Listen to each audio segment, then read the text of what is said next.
Dante Alighieri wrote the Divine Comedy in 1307, or at least it's believed that's when it started. It took several years before he finished the Divine Comedy, but we know roughly when he wrote it. And we know roughly when Wendigoon, one of the most popular horror true crime creators on the internet, responded to Dante Alighieri in one of Wendigoon's most successful videos to date. Wendigoon's response to Dante Alighieri's Inferno is one of the ways that so many people have been introduced to the work. I know creators personally who have said, hey, I never read the Inferno, but I saw Wendigoon's video, so I get a sense of what happens in the story. And to that, as someone who is both a literary scholar of sorts, I have a master's degree, I'll use it somewhere, and someone who's just really loved Dante Alighieri's work, I gotta say, if this is your first reaction to the Inferno, you could do better. Nothing against Wendigoon. I think Wendigoon is an essential creator on this platform. This is not going to be a takedown video of Wendigoon. I'm not going to draw comparisons to any groups that exist in the world or the Appalachian Mountains. No. Wendigoon, I think, has been a net positive in the horror true crime community, especially from the literary perspective. There are so many works of literature that people would not be reading if not for Wendigoon bringing it up. Cormac McCarthy's Blood Meridian saw a resurgence in popularity after Wendigoon discussed it. To say that Wendigoon is bad for writing, bad for horror, bad for anything, I think is really selling it wrong. This is not that kind of video. I'm just talking specifically about how Wendigoon covered the Inferno specifically, and some issues I have with his form of criticism in regards to how he interpreted the Inferno. And we're going to go over this chronologically through the work. I'm going to go through bit by bit what Wendigoon said, cross-reference it with my copy of the Inferno, which I have right here, as a matter of fact. That's the version I got when I was in sixth grade. I was an over-ambitious sixth grader trying to read this work. And I'm going to compare it and see where Wendigoon's interpretation, I think, fits and where I think it misses the mark. And I'm going to really focus in on a couple things. For one, I think Wendigoon completely ignored, or in some cases completely misrepresented, Dante Alighieri's history in Florence and how that influences the work of the Divine Comedy. If you understand Dante's life, you will understand the Inferno. And it's very important you understand Dante Alighieri's life, as I'll make clear in this response. For another, there are some parts in the work where I think Wendigoon actually misinterprets what Dante's saying, either due to a poor translation or his own misunderstanding. And I'll point those out too, though those are less common than him ignoring the history of Dante Alighieri. And finally, in the third way, I think he misses the point of what the Inferno is trying to accomplish. And that's very important because you got to know what the text is saying, for one. You got to understand the philosophies at the time, and you got to understand Dante's intentionality with the text. All of these come together in a way that I think Wendigoon's read of the text ignores. And again, this is not an attack on Wendigoon. I actually reached out to Wendigoon before making this video to see if he'd be interested in being interviewed for this reaction. That offer is still on the table. If Wendigoon wants to be interviewed about this video after the fact, that's fine.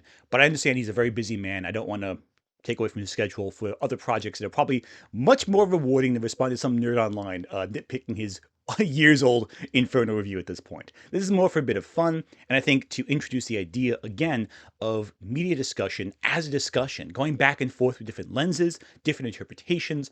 His interpretation is just as valid as my own, and my interpretation is just as valid as his. I just disagree with him, and we're going to get into that right now.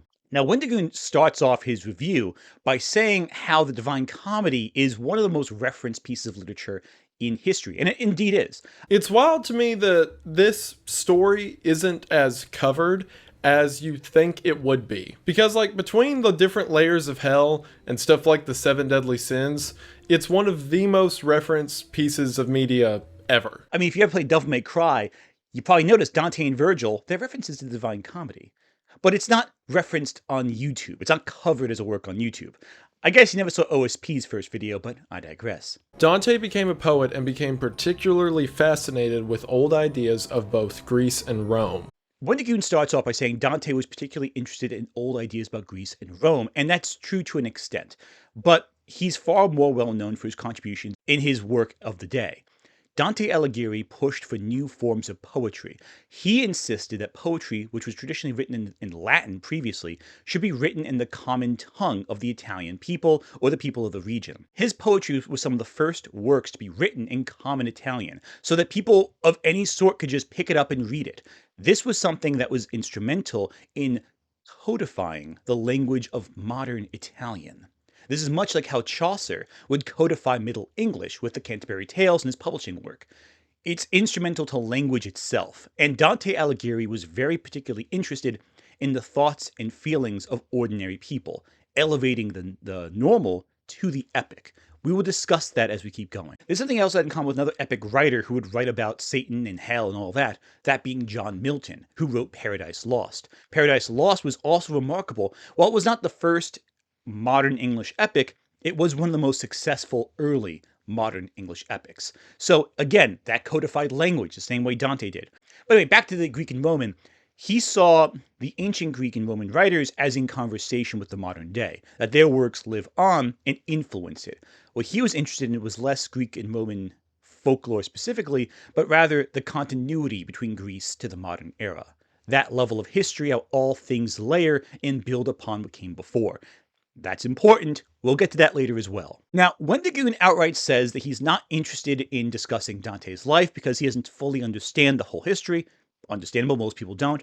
But he also feels his audience won't be interested in hearing about Dante Alighieri's life.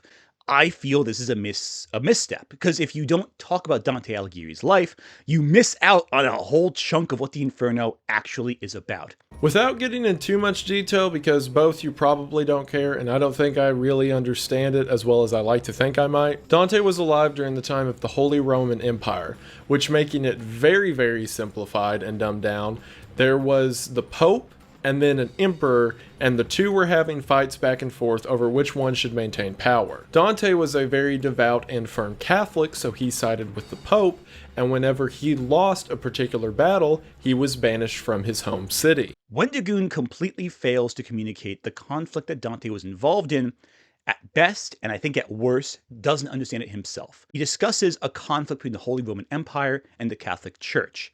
This is a conflict between the Guelphs and the Ghibelline parties.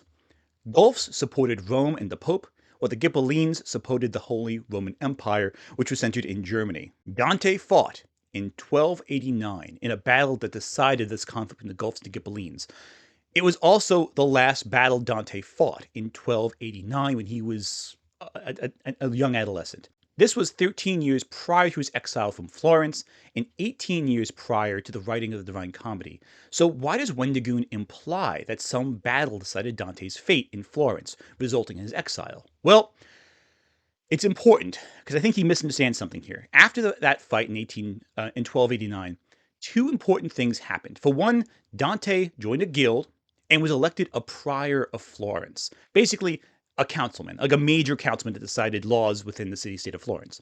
Now, for another, after that battle in 1289, the Ghibellines, who supported the Holy Roman Empire, they basically fell apart. They basically no longer had any power in Florence and kind of faded away in terms of history for a time. Now, the Guelph party was then divided. They were the black Guelphs that supported the Pope, and the white Guelphs that wanted Florence to be free from any outside influence, for Florence to determine its own future and its own government, a form of democracy of sorts, more like a republic that we have today, though I admit a little cruder. Everybody got that? Dante was a white Guelph. Through elections, they took control of Florence and exiled many black Guelphs. So Pope Boniface VIII concocted essentially a red wedding plot. You know, something like a conspiracy. He lured several white Guelphs, including Dante, to Vatican City, away from Florence. While they were gone, the Pope's men razed the city to the ground, the black Guelphs specifically. Dante was leagues away from home and was helpless to save his people as the black Guelphs took back power. He was given a choice: return to Florence and be executed, or face exile. Dante chose exile.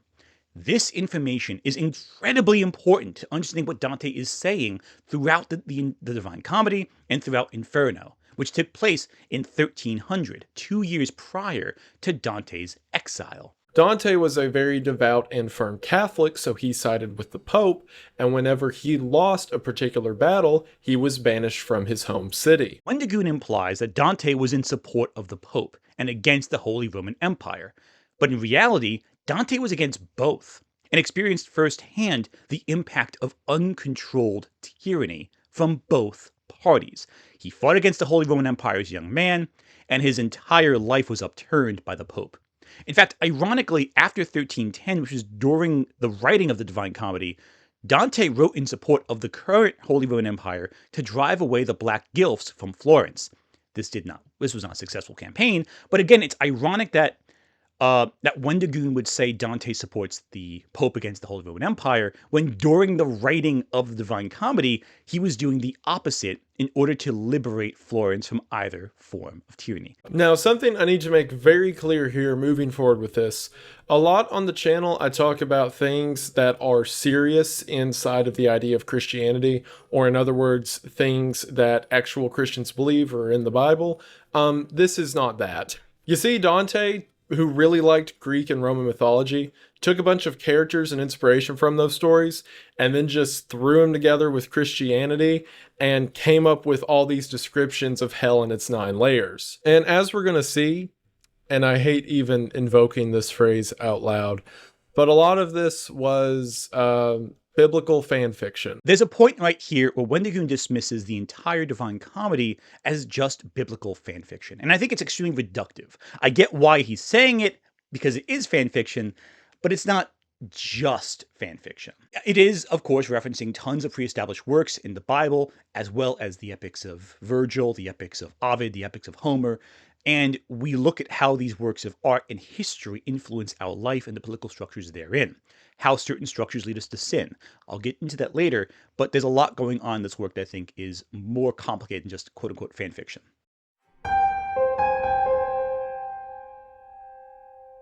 The inclusion of the forest over hell with the 3 animals, which are a leopard, a lion, and a she-wolf, is vital to understanding Dante's message here. It tells the audience that Dante himself is on the cusp of sin. Midway upon the journey of our life, I found myself within a forest dark, for the straightforward pathway had been lost. I cannot well repeat how there I entered, so full was I of slumber at that moment, in which I had abandoned the true way. What the 3 animals represent, it's a little debatable. Some say they represent the primary vices that Virgil later references when breaking down the circles of hell, that being ignorance, violence or wrath, and fraud. This is referenced in Canto 11. Others regard these beasts as cruel monsters which prey on men, and others interpret them as lust, pride, and avarice, aka desire. Either way, they are important, but not in a way that is readily apparent in the text. You kind of got to read a little bit more into it. It's a little complicated, and it's not totally clear. So Wendigoon not elaborating, I can't hold it against them. Scholars have to dive into this to figure it out. The story opens whenever Dante wakes up in the middle of a dark forest. He's not sure how he got there, however he figures it's best to write about the situation that he's in. He sees a way out of a forest up a hillside, however whenever he tries to climb, he's attacked by various animals, including a lion and a wolf. Moments later, Dante sees a figure out in the woods who he calls out to before the figure identifies himself as Virgil, the Roman poet. Now, in real life, Virgil was a great inspiration for Dante and someone he looked up to. As a matter of fact, throughout the entire book, Dante refers to Virgil as master. But Wendigoon, when describing Virgil, kind of glosses over why Dante valued Virgil so much. Now, for those who don't know, Virgil wrote the Aeneid, a poetic fan fiction to Homer's Iliad and the Odyssey, where a survivor of the Trojan War escapes and sets off a series of events that leads to the creation of Rome, and thus modern Italian civilization, as Dante sees it. Importantly, the Aeneid features a descent into the afterlife, where Dante drew inspiration from, directly, and references directly. We'll get to that. Wendigoon misses the reference. Virgil, thematically through his work, descended into hell before Dante, though Dante in the poem illustrates Virgil's descent as one he actually undertook as a poet, which he drew inspiration from to write the Aeneid. It's very complicated. He kind of blurs the line between fiction and reality. I'm not sure how much of this is Dante's own belief system versus creative choicing, but I digress. Anyway, Virgil in the Aeneid describes hell's geography, and in this sense, Dante lifts from Virgil's work, kind of saying, here's elements that Virgil said, and here's how my work exists in continuity with that work. This is why he chose Virgil over, say, Ovid or Homer, the Italian ancestry, and the descent into hell. Virgil tells Dante that there's no way to get out up that hillside that he just tried to, and that the only way will be when one day the Greyhound comes to chase the wolves away. Now, while this video, I hope, is going to be a decent substitute for the story itself and the cool parts everyone talks about, there is no way I'd be able to cover all of the symbolism within the story. However, some pieces like this are a bit more obvious. I gotta point this out now, I really hate this right here. Wendigoon frames his video as a substitute for the Divine Comedy. He directly says it, though I will admit this could just be an offhand remark, but I have an issue with it, because it frames right away how this video communicates all the ideas present in the text. And it doesn't. It's not really a substitute, it's more like a summary, which is not the same as a substitute. It doesn't replace the text, it doesn't eclipse the text, it just gives cliff notes. And I know he is particularly interested in religious symbolism, but he ignores the very real messaging of the world Dante creates, and the commentaries on human society and sin. I also feel a character just outright talking about religious iconography, like right here, where he talks about the Last Judgment Day, isn't symbolism at all. It's just discussion of Catholic cosmology. It doesn't represent anything, it's just saying, here's what will happen. So in this sense, it's a common issue too. When someone discusses religion frankly and says this religious thing will happen, it's not symbolism, it's just saying this is the way the world works. Virgil informs Dante that he is now woken up within the pit of the underworld and that the only way out is a walk through hell. Dante takes the news surprisingly well and then asks Virgil how he knows this. Virgil says that an angel known as Beatrice gave him the information herself. Beatrice is the woman who Dante loved in real life, and now in his story he's written her in as a holy messenger. And we're going to see a lot more of Dante incorporating themes from his personal life into this story. Right here, Wendigoon glosses over Dante and Beatrice's relationship. It's complicated. Scholars are still debating over this. Dante and Beatrice were acquaintances in Florence. Dante had a wife and children, but Beatrice was a woman who died in childbirth, who was his age, who very much inspired many works that Dante created early on, especially his court poetry and his beginnings of more intellectual work. While Dante deeply admired Beatrice, there is no evidence the love was romantic or erotic. It was just, he saw her as representing all that was good and kind in the world. And she was his muse, essentially, even though they barely had any conversations in real life. It's very strange. It's hard to really understand. And scholars are still debating over whether or not Dante was being a creep or whether or not this was a form of idolatry. It's very complicated. And again, this inspired Dante's own work. Dante Alighieri wrote court poetry, courtly love stuff. And we're going to see that discussed when we get to the second circle of hell. Keep that in mind. This is important. Virgil tells Dante that he can only take Dante through hell itself, and then after that it is part of Dante's journey to walk through purgatory and then heaven, the other two parts of Divine Comedy. However, Virgil says that he himself cannot do it because he is a pagan spirit and therefore cannot walk into glory. Right here, Wendigoon says that Virgil cannot go to purgatory. As we see when we read Purgatory, Virgil can go to purgatory. He just can't ascend through purgatory. Virgil exists as Dante's guide up to a point on Mount Purgatorio, and then kind of vanishes from the poem. It's not that he can't reach heaven. He can't go past the points of purgatory where sin is purged, because he is, of course, guilty of the sin of not believing in Christ. Which is, in Dante's world, enough to get you sent to hell, but not really past the first level. Now, to understand why Dante exists in this work, I want to compare Divine Comedy to Charles Dickens' A Christmas Carol. Scrooge is visited by the spirits because he is at the cusp of a fate worse than death. And the spirits show Scrooge a better way, through the past, present, and future. In such a way, Dante Alighieri is saying himself that he is on the cusp of oblivion, and that this world has to guide him through the world. Even though those in hell don't welcome him there because he's not really welcomed in hell, he's still on the cusp, and that's important to note. Further, through the work of the Divine Comedy, it is Beatrice and thus God's will that the world is saved by understanding the true nature of the afterlife. That through the work, those can salvage themselves from hell. This is one reason why throughout the work, people praise Dante and regard him highly. He is not simply praised because he is a great writer. He is praised because he has been selected by divine inspiration to create something that is effective and meaningful to the world itself. And that's something Wendigoon does not understand and misrepresents in his discussion. We'll get to that more later as well.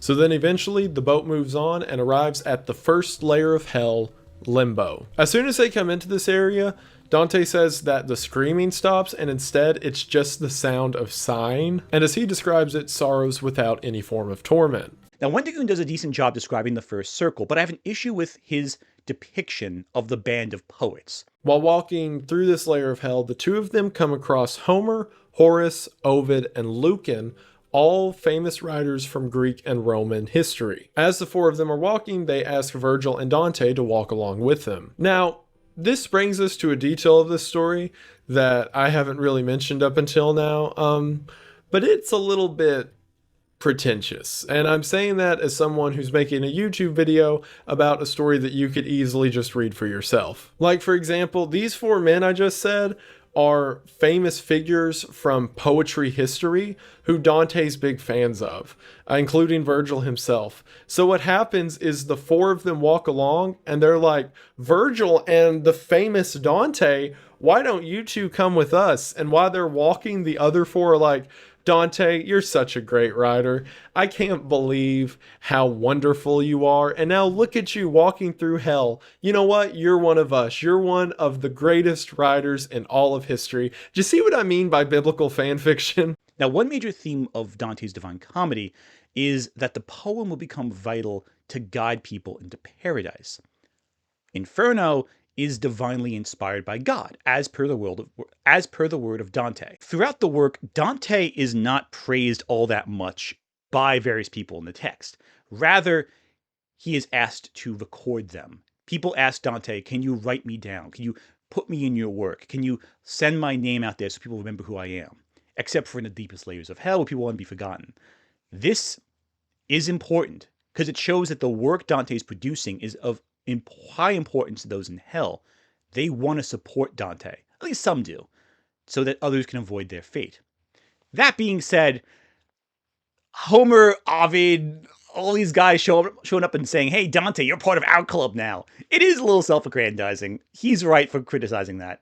I think this is the most self-aggrandizing part of the Inferno. It is a little silly how he wrote his story and said, hey, all the best poets in the world, they like me. I'm part of their club now. When he hadn't really produced anything of real value up until that point, historically anyway. There's a reason the Divine Comedy is so essential and helped elevate the prior works he created. But again, I digress. None of the poets, however, that Dante encounters praise him. They just say you're part of our club. They give him a tour of Limbo and show all the great minds living there. When they together had discoursed somewhat, they turned to me with signs of salutation, and on beholding this my master smiled, and more of honour still, much more they did me, in that they made me one of their own band, so that the sixth was I, mid so much wit. Thus we went on as far as to the light, things saying 'tis becoming to keep silent, as was the saying of them where I was. But again, Wendigoon talks about this scene more than Dante does in his own poem. For a summary, Wendigoon, I feel, is overemphasizing certain elements of the cantos while underrepresenting other elements, and it gives a real mismatched idea to the audience what's happening here.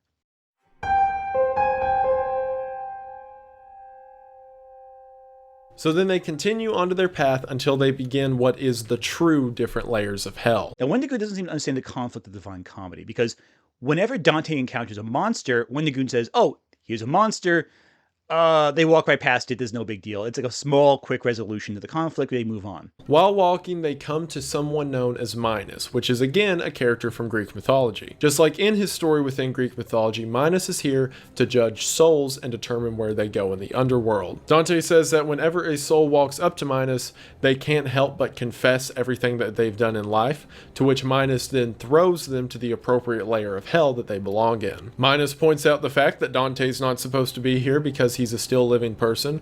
Virgil says they're on a mission from God and they just walk by him. Again, similar to what we saw earlier on the boat and something we're going to see a lot more of, conflict rises. Virgil says God sent us.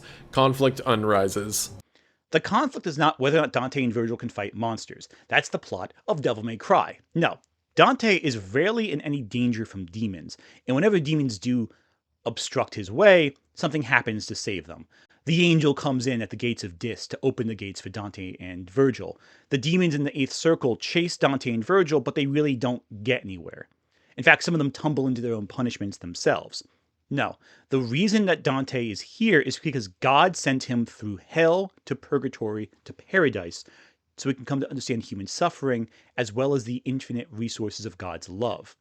Wendigoon sees the descent into hell as an adventure, as an epic journey, more in line with something that you'd see in, say, Hades Town. But it's not really that.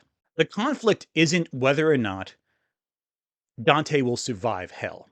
The conflict is understanding how each individual person has put themselves in hell, as well as how the ordinary people can fight the forces that lead people to sin, which Dante argues are the structures that we have in our society.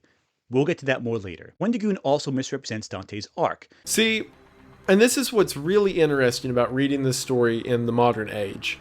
Any modern story that you would look at that would be in this setting, the story would go from a state of fear or whatever negative emotion to a state of pity or remorse or love or acceptance or whatever. However, that was not the traits that was becoming, at least to Dante at the time.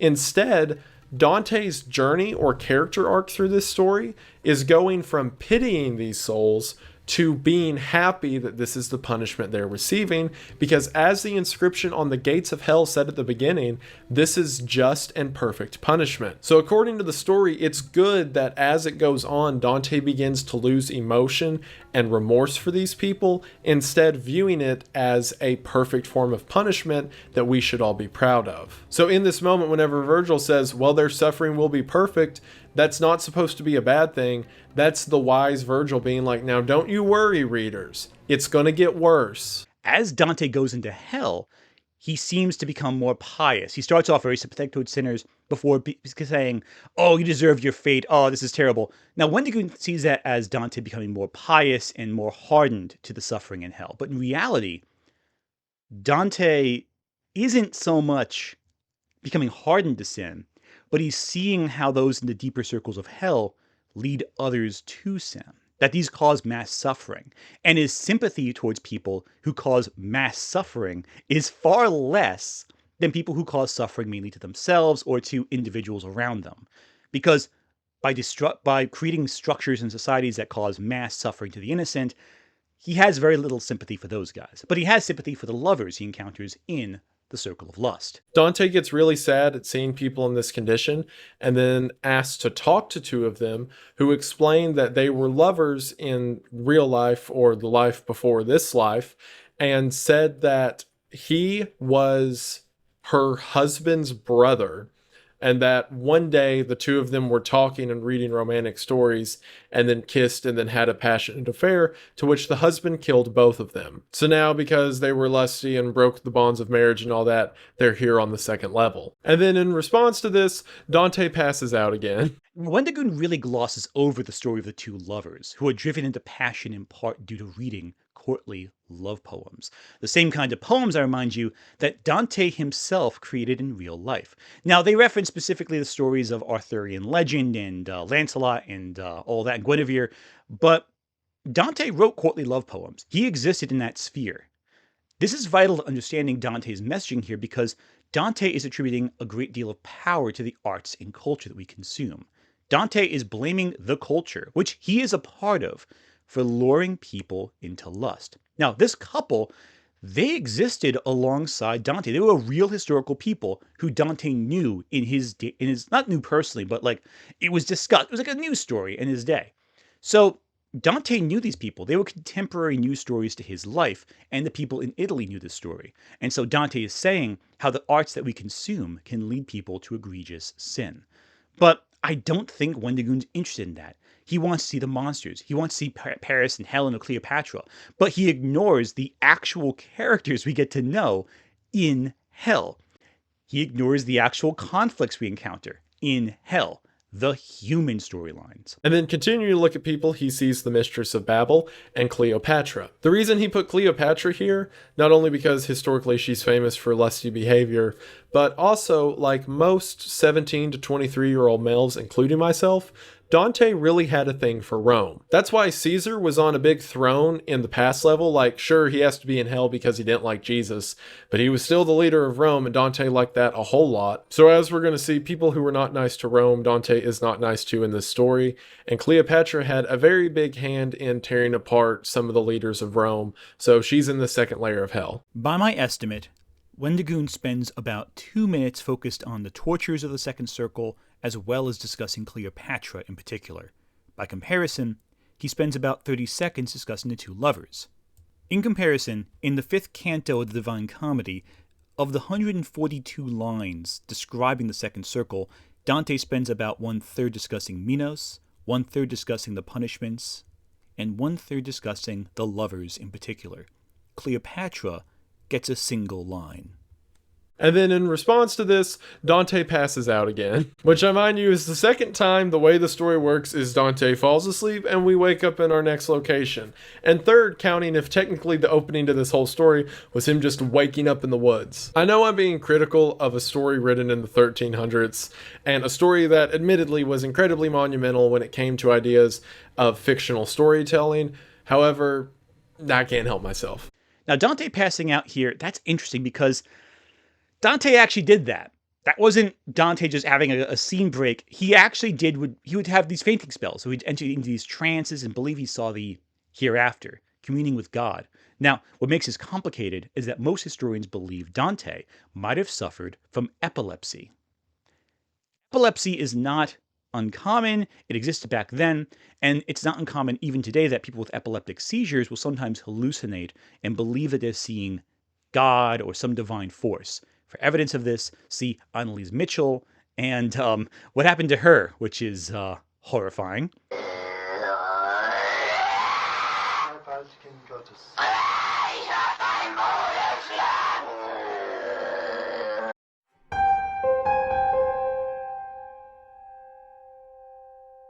The third circle of hell is the circle of gluttony, and Wendigoon focuses on 2 specific episodes in this sequence. The first involving the encounter with Cerberus, and the second involving a random person Dante knows, known as Jaco. I think looking at how much time Wendigoon focused on Cerberus versus how much time he focuses on Jaco indicates my big problems here.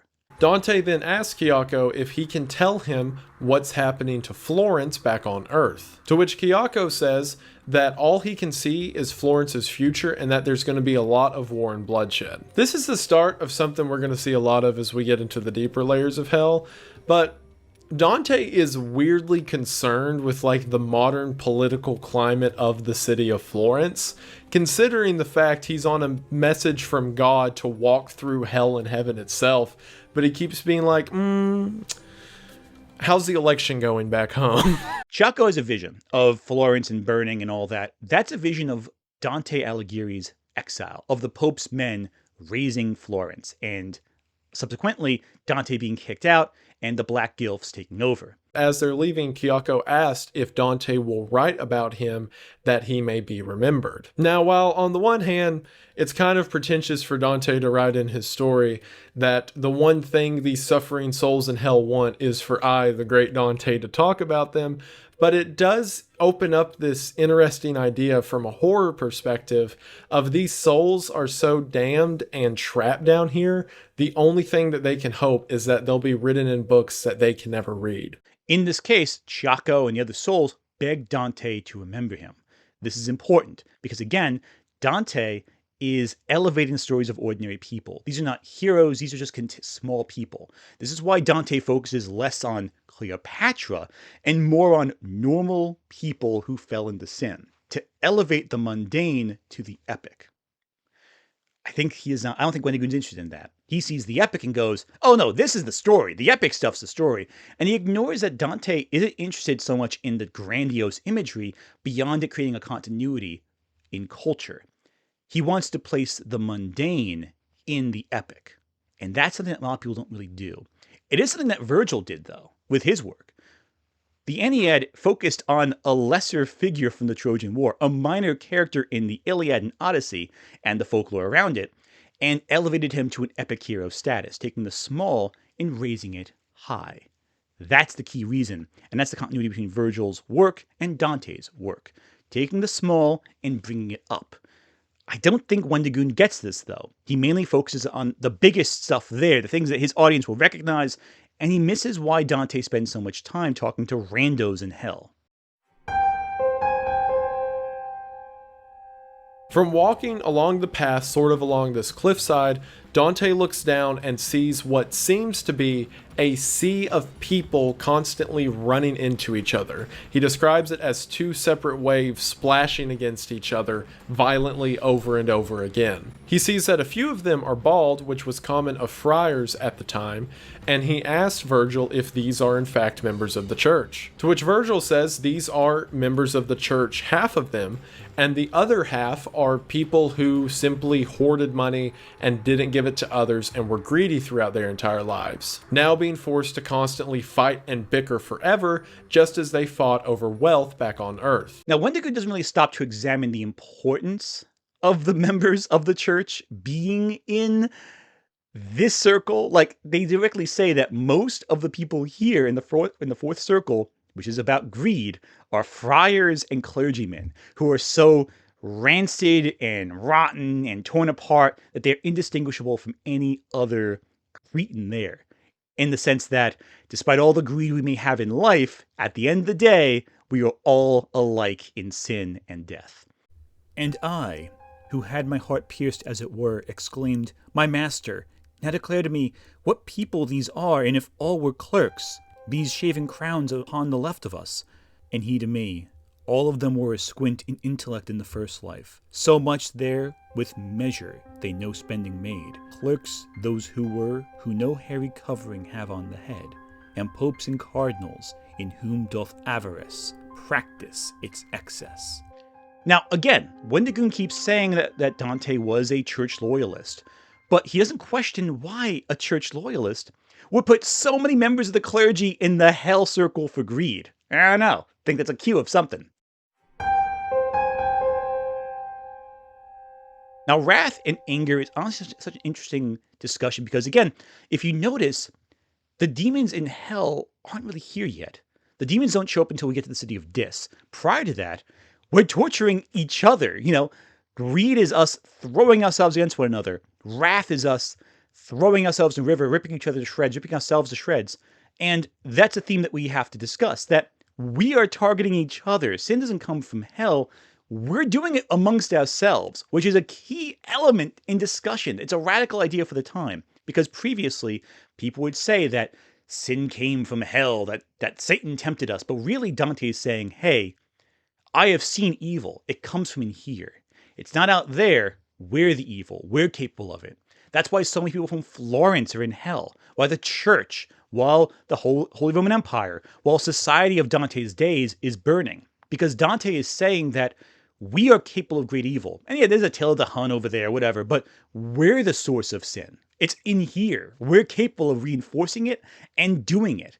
And that's a key message that Dante is trying to say, that we are responsible for our own fates. Again, a very democratic idea. What's interesting is Wendigoon doesn't really take time to acknowledge what these figures are from mythology, what they are, what they're doing. He kind of says, oh, there's someone. And in fairness, Dante kind of name drops people too, but usually gives a little bit of context as to who they are. A little poetic, a little brief bit. As they're floating down the river, again, that is totally filled with people fighting, punching, and screaming all the time, someone pops up and begins to ask Dante who he is and where he's from. Dante's kind of like grossed out by it, and Virgil pushes him off the side of the boat. And then as they're floating down the river, Dante sees that they all start like making fun of that guy for trying to have a conversation and then getting pushed off the boat. So the dude just starts biting his flesh and ripping out pieces. And Virgil explains to Dante that in life, several of these people were very haughty and prideful. So now down here in the river Styx, they're constantly biting and bickering at each other, and in shame he's losing his mind and ripping skin off. This isn't really important, but the Circle for Wrath, when I think of it, it reminds me of some YouTube comment sections. Everyone kind of pulling each other down, ripping ourselves apart, and just fighting amongst each other and all that good stuff. During this time, Dante gets kind of panicky, to which he asks Virgil if this has ever been done before. To which Virgil replies that one time he was sent to the bottom layer of hell to bring a soul out for a Greek witch, and he never elaborates on it. Well, Wendigoon, the problem with that is there is an elaboration on it. It's called Virgil's The Aeneid. Again, Dante blurs the line between fiction and reality with this, implying that Virgil actually did descend to hell when writing the Aeneid for divine inspiration. And in this sense, there is an elaboration on it. It's one of the most widely read poems of Dante's day. It's not that, hey, Dante didn't know what he was talking about, he just put the scene out of nowhere and doesn't elaborate. No. It's a reference to the Aeneid, the work that Virgil, his master, wrote. We don't acknowledge this, though, in Wendigoon's review, and if you only saw Wendigoon's review, you would think that this was out of nowhere. Again, you gotta read the... With Dante Alighieri, you gotta do a little more homework on the references. You gotta say, oh, hey, this is a reference to the Aeneid, here's where it goes from there. You got to keep that in mind, because if you don't, you're going to miss out on the rich subtext of this poem. But Wendigoon doesn't do that. He just wants to read the work in isolation, which, hey, that's fair. A lot of people do that. A lot of people just read Dante Alighieri in isolation of the history, of the references he's making, etc. But in doing so, you miss out on most of what he's saying. This is like watching an MCU film, like, say, Endgame, and asking who Ant-Man is. You gotta watch the other stuff before it to fully grasp the ideas at play.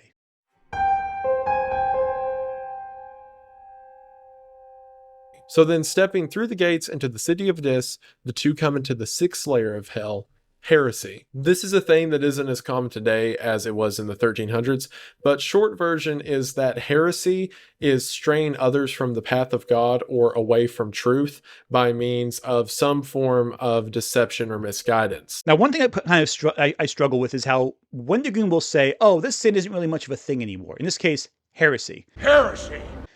Heresy is still a thing. It's just not a big thing in the secular world, but in the religious world, heresy is a big deal. Heresy!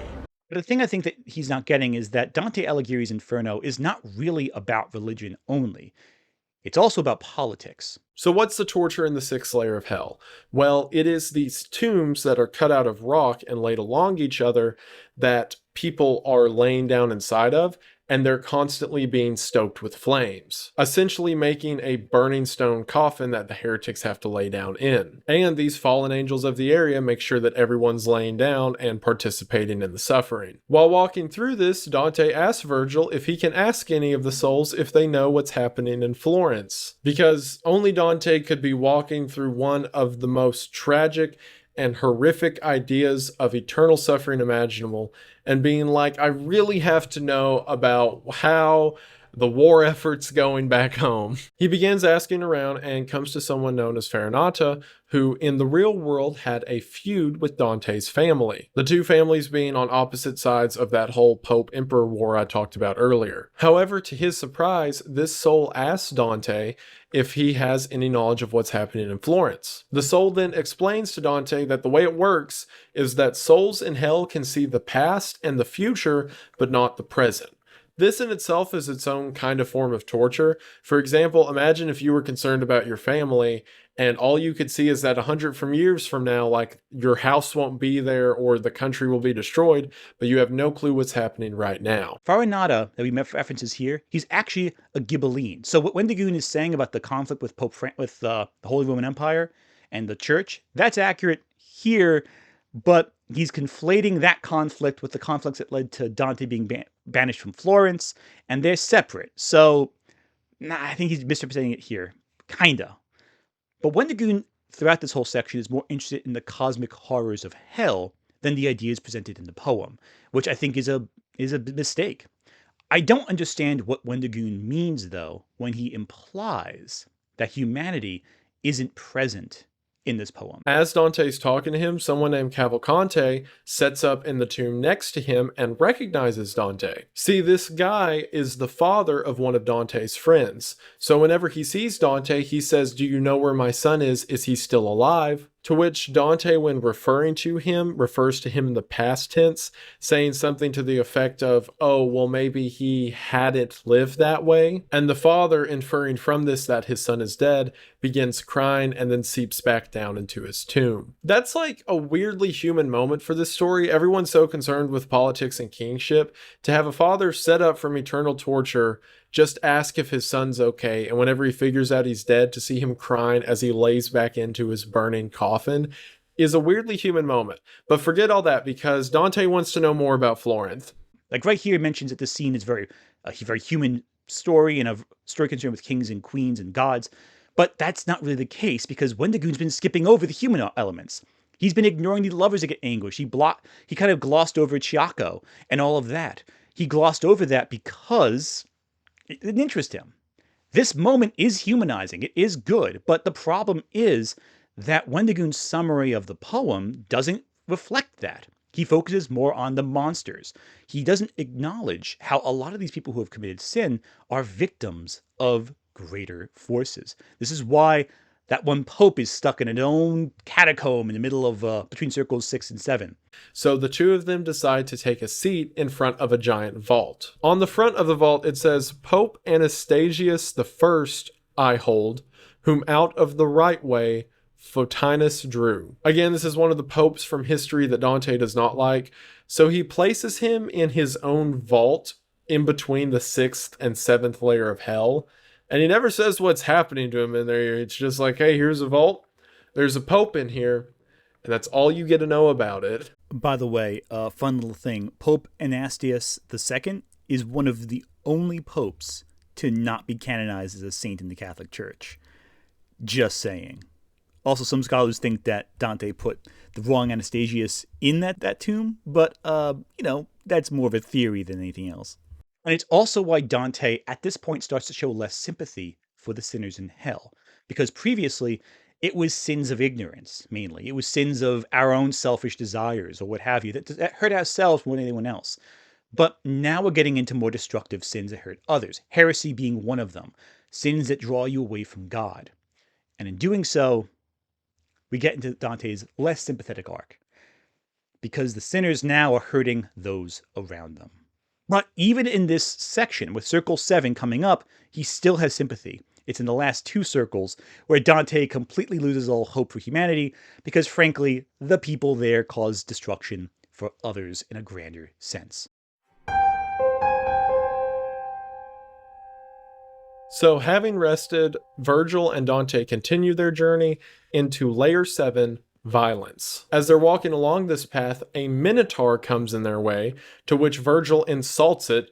The minotaur goes crazy and starts thrashing, and they just walk by. So again, threat, Virgil says words, no threat. Wendigoon here emphasizes the idea of there being threats in hell. Even though multiple times in the early cantos, Virgil explains that Dante is protected from hell, so long as Virgil guides him. This isn't a story about fighting demons. This isn't Devil May Cry. It's a story about existence and society, and that's important. Now, the Minotaur here represents the idea of violence of an uncontrolled nature, raw destruction. So putting him in the 7th circle makes sense. It's not totally random. A lot of the demons are placed in certain areas because they're referencing something. Medusa is present at the gates of Dis because they keep people out of the deeper layers. They keep them trapped outside the circle of Dis. It's a protection mechanism. It's like a big wall. The Minotaur is there because he's violence and wrath, essentially. Here's how the 7th layer is broken up. The first part is people who committed violence against others. The second part is people who committed violence against themselves, and the third part is people who committed violence against God. So we all get the first part, violence against others, killing people, that kind of thing.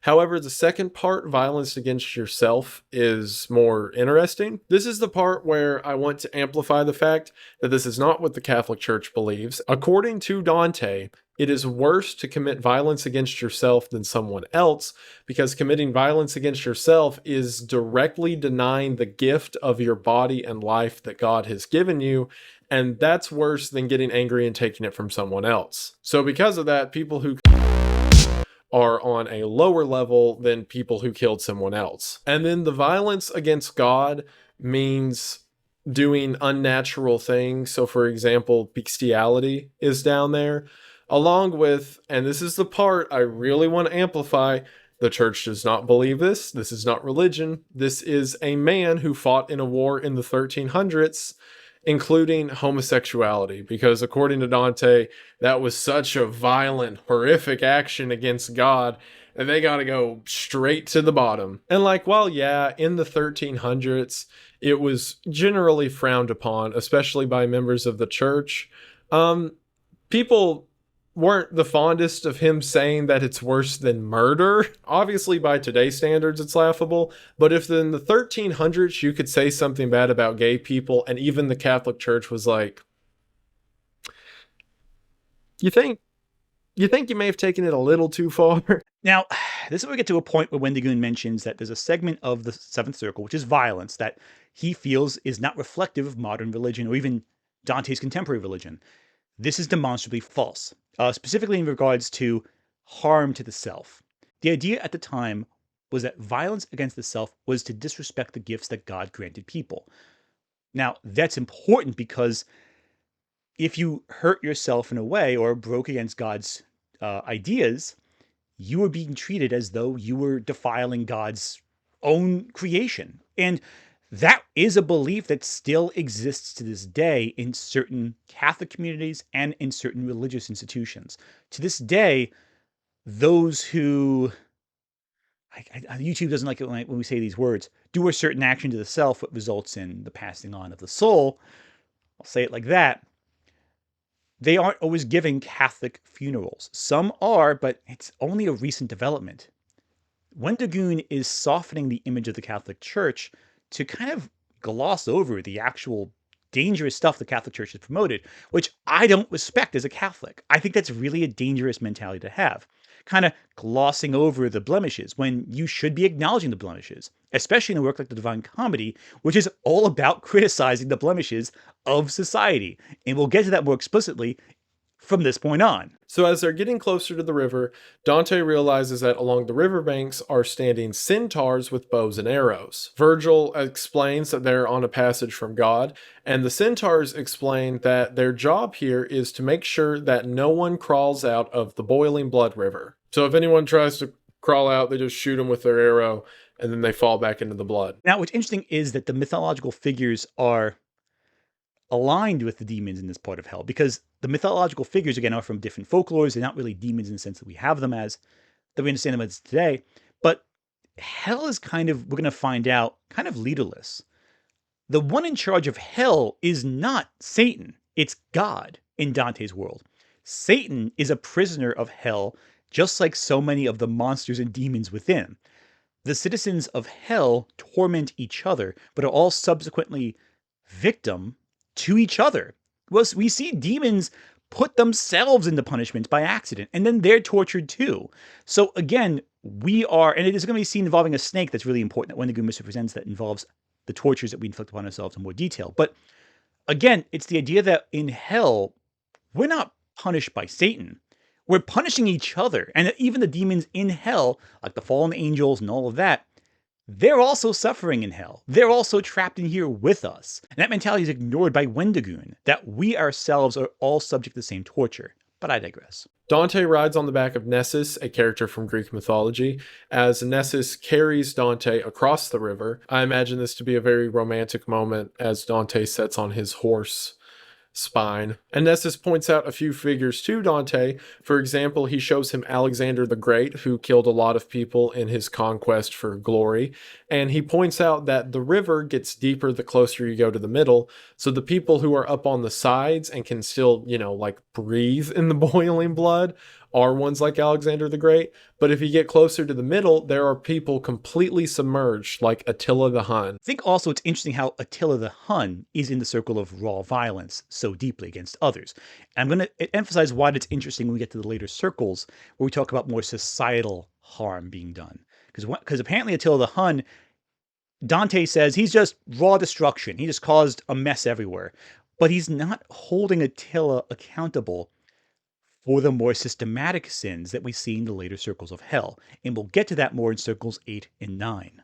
Dante then gets off the back of Nessus, and him and Virgil begin to walk into a dark forest, which this is the second part of the 7th layer. As they're walking through the dark forest that is completely filled with dead trees, there are these things known as harpies flying back and forward. Harpies are these really terrifying human-bird amalgamations from Greek legend that are generally not a good thing. And Dante can hear screaming from everywhere, but he doesn't see anyone. Virgil then tells Dante to pull a branch off a tree, and as soon as he does, the place where the branch was starts spouting out blood and the tree starts screaming. To which Virgil explains that all of the people down here on this level, again the ones who harm their own bodies, are now these trees and plants, and whenever someone like Dante breaks a branch off, that's the equivalent of ripping an arm off, and they grow fruit from themselves that the harpies eat all the time, and it's very painful. And then we get to the forest, which I can't say the word of because YouTube hates that word. Dante asks the tree who he was, to which the tree says that he was a man by the name of Pierre, who was the advisor to King Frederick II. He said that the people convinced the king that he was a harmful advisor and trying to overthrow the king, so Pierre. To which, as Dante and Virgil are walking away, Pierre asks Dante to remember him and to clear his name in the book that he will one day write. That's again an example of the souls down here being so destitute that the only thing they can hope for is to be remembered in some capacity. Now, the story of Pierre is regarded by Wendigoon as a story where someone can be remembered and not a case where someone is manipulated by fraud. Fraud and deception is considered a far, far worse sin in Dante Aligheri's world. And again, as mentioned with the beasts, great sins lead men to committing other sins. Dante here is demonstrating how it isn't the devil that leads us to sin, other men. How the fraud that Pierre was faced, how the false accusations that he confronted led him to commit this egregious sin against himself. That's the idea of the Inferno, and that's why Dante shows sympathy at this level, because the people who committed sin were guided there by other sinners. And again, the further back you go, the less sympathy Dante has. So Virgil explains to Dante that the reason all these people down here are trees and bushes and all that is because whenever they were in life, they just got rid of their bodies. So now they have to spend eternity as something that is not their bodies. In other words, all these plants. But then Virgil's like, but don't you worry. Whenever Judgment Day comes, their bodies are going to come back to them. Only instead, they're going to be hung lifeless on the trees themselves. So now, instead of spending eternity as just a dead tree all there by yourself, you get a look at your lifeless corpse that is forever impaled on your pinky finger. Isn't that so much more fitting? And what's so interesting about reading this story and things of the time, a lot of us would look at that and be like, that's so horrible, they don't deserve that. But at the time, or at least as Dante's writing it, this is supposed to be a good thing. And again, Dante's journey through the story is learning that everyone is getting exactly what they deserve. So whenever in this scene, when Dante's like, I guess it is right, they have to spend eternity as a dead tree that gets half eaten all by these bird women all the time, that's supposed to be a good thing. Wendigoon dismisses throughout this video how Dante sees these sinners and goes, well, I guess it's a good thing they're suffering. But that's not really what happens. In reality, again, Dante encounters people who retain their humanity. Pierre, despite being transmuted as this grotesque tree that's suffering and crying, he's still a person and given dignity by Dante. Dante still talks to him. They're able to have discussions. These people have wants. They have desires. They want to be remembered and for their story to be an example for others not to follow in their path. But as they go deeper into hell, that dignity diminishes because the people are not sorrowful for their actions. In many, they blame God for actions they took on their own. And Dante shows less sympathy because the people there have lost themselves to their own sin. They do not retain dignity as a person, but rather become part of the architecture of hell itself. And it's very tragic in that sense. Now, Dante explicitly says he feels immense pity for those in the forest. Since he is silent, the poet said to me, lose not the time, but speak and question him, if more may please thee. Whence I to him, do thou again inquire concerning what thou thinkest will satisfy me, for I cannot, such pity is in my heart. Dante Alighieri questions how any of this suffering is just in the eyes of God. Wendigoon spends more time discussing the punishment these people receive than Dante does, because Dante is more interested in the idea behind their sin, how they got here, why they're experiencing this, why they have pain, and what led them here. He shows them dignity in their least dignified areas, and that's important. Wendigoon, I feel, doesn't reflect this dignity all that well. He kind of dismisses it. He glosses over it. He says, oh, well, they're suffering, and it's good they're suffering because all things under God is good. He ignores that Dante spends so much time talking to these people because he wants to humanize them. These aren't kings and emperors. They're just people who've been led astray by actions outside themselves and led to sins that destruct themselves, that hurt themselves more than anyone else. Because the charity of my native place constrained me, gathered I the scattered leaves and gave them back to him, who now was home.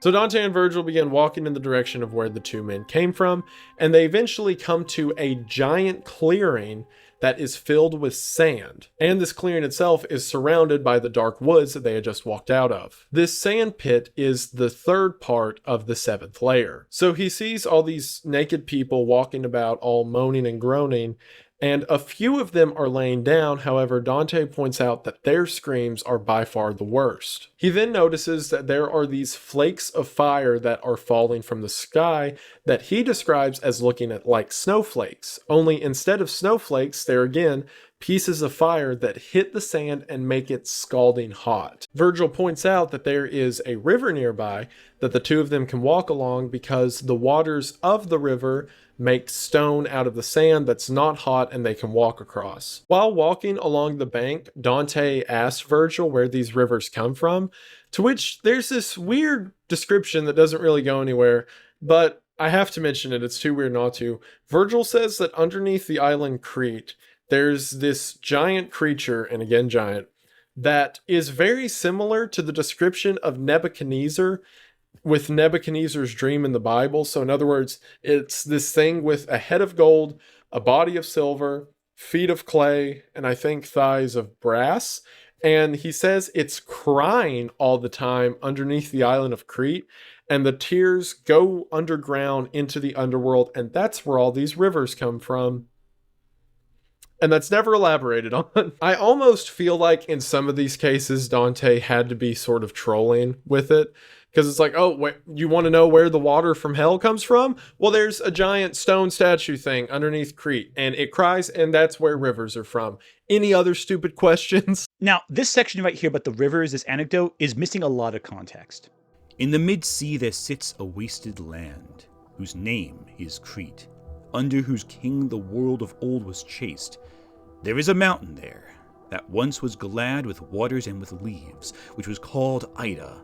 Now 'tis deserted, as a thing worn out. Rhea once chose it for the faithful cradle of her own son, and to conceal him better. Whenever he cried, she there had clamors made. A grand old man stands in the mountain erect, who holds his shoulders turned towards Demeter, and looks at Rome as if it were his mirror. The point isn't that some giant is crying under Crete. That's not really important. The problem is that he represents the dream of Rome. He looks towards Rome as if it were his mirror and cries. Because this giant represents the dream that was Rome, destroyed by violence, both from without and within. And again, the remnants of the church and the empire are things Dante argued against in his work. And the dream of Rome is looking upon this conflict of warring states, of division, and he cries. And that leads to the rivers of hell.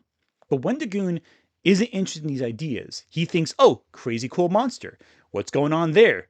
in terms of the Watsonian interpretation of the lore. He's not really interested in the Doyalistic interpretation. That being said, Watsonian is why these things work in the universe that is written. Doyalist is why the writer created these works and these ideas. But again, with Dante, he blurs both, because the writer is a character in the work. And as a result, his poetry is very self-referential. It references the ideas and symbolism that he's referencing, explicitly in the context of the language. The problem is Wendigoon sees a monster and goes, oh, it's a monster. And then he kind of stops there. He wants to know why the monster is, what it's doing. He's more interested in the existential horror of the Inferno, which, hey, that's a key element of the story. It's one of the reasons why people keep coming back to it. So while walking along this bank, Dante sees his old teacher, Brunetto. Dante's excited to see him and says to Brunetto, let's sit and talk a while, to which Brunetto says, no, if you sit down, you are trapped in that state for 100 years. That explains why the people laying down earlier were the ones screaming the loudest. And like, I've ragged on this story a lot, and I know I have, especially for a story that was written 800 years ago. However, that's one of the coolest, like, torture concepts I could imagine. Like, it's this flaming hot sand that you would get tired of after walking for a whole day, let alone the eons that you'd have to. But if you take a moment to rest, boom, 100 years in that position, meaning more of your body's being burnt by the sand. And then if you do eventually decide to just lay down and take 100 years of suffering, you're just stuck there. And that is so brutal. And I love it. And like, I know it may sound like up until this point I've been like, oh, this is so awful. But stuff like this made the story worth it and made me want to keep reading. And I don't want to gloss over acting like Wendigoon is anti-intellectual and like that. What I want to point out, though, is that Wendigoon is ignoring the ideas and themes behind these monsters in order to go, well, how are these scary? How do these work from a horror perspective? Which is a valid interpretation. I don't want to dismiss that. It is valid. But I feel he's missing a lot of context, and by not communicating this to his audience is missing a lot of context, which wouldn't be a bad thing if he didn't frame this as a substitute for the original Inferno. While this video, I hope, is going to be a decent substitute for the story itself and the cool parts everyone talks about, there is no way I'd be able to cover all of the symbolism within the story. Okay, here's one thing I think Wendigoon's just wrong with. So while walking along this bank, Dante sees his old teacher, Brunetto. And while Dante never says why Brunetto's all the way down here, and while there's many reasons to be down here in this part of the 7th layer, in the research I did, there's beliefs that he was homosexual. So Dante, feeling so driven that even though he was his teacher who he still greatly admires, he's like, oh, you're gay? Looks like you're down there below the murderers, bucko. It's also during this moment that Dante, and not the character Dante, the writer Dante, uses this moment as more of an ego pump. Like there's that thing I mentioned earlier where the other poets were like, you're so great, you're fantastic. And here his teacher's like, wow, you sure are mature and a great writer and a good spirit. You're not afraid at all. You're one of the most driven people I know. Well, bye. And then Brunetto and the group just walk on. And anyway, I guess, you know, he's Dante, the guy that wrote Dante's Inferno, so who am I to make fun of him? But if you write a story like this and keep talking about how fantastic you are in it, I am absolutely that guy to come and make fun of you. The scene right here he describes as ego boosting, it's just wrong. I did not dare to go down from the road, level to walk with him, but my head bowed I held as one who goeth reverently. And he began, what fortune or what fate before the last day leadeth thee down here? And who is this that showeth thee the way? Up there above us in the life serene, I answered him, I lost me in a valley, or ever yet my age had been completed, but yestermoon I turned my back upon it. This one appeared to me, returning thither, and homeward leadeth me along this road. And he to me, if thou thy star do follow, thou canst not fail thee of a glorious port, if well I judged in the life beautiful, and if I had not died so prematurely, seeing heaven thus benignant unto thee, I would have given thee comfort in the work. But that ungrateful and malignant people, which of old time from Fasul descended, and smacks still of the mountain and the granite, will make itself with thy good deeds thy foe. And it is right, for among crab sorbs it ill befits the sweet fig to bear fruit. Old rumor in the world proclaims them blind, a people avarice, envious, proud. Take heed of that their customs do not thou cleanse thee. Thy fortune so much honor doth reserve thee. One party and the other shall be hungry for thee, but far from goat shall be the grass. Their litter let the beasts of Fesio make of themselves, not let them torch the plant.